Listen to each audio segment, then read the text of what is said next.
খুব ভালো লাগছে। আমার শরীর ভালো আছে। আপনার শরীর ভালো আছে? চলছি, টেনে চলছি। আমি বুঝতে পারছি। বাংলাদেশের আগামী নির্বাচন নিয়ে লন্ডনে শুরু হলো বড় রাজনৈতিক সমঝোতার ইঙ্গিত। আজ লন্ডনে মুখোমুখি হন বিএনপির ভারপ্রাপ্ত চেয়ারপারসন তারেক রহমান এবং অন্তর্বর্তী সরকারের প্রধান উপদেষ্টা প্রফেসর ডক্টর মোহাম্মদ ইউনূস।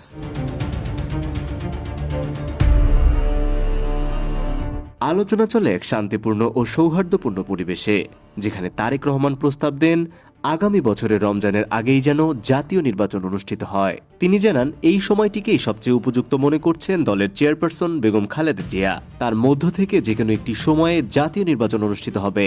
তারেক রহমান প্রধান উপদেষ্টার অবস্থানকে ইতিবাচকভাবে গ্রহণ করেন এবং বিএনপির পক্ষ থেকে ধন্যবাদ জানানো হয়।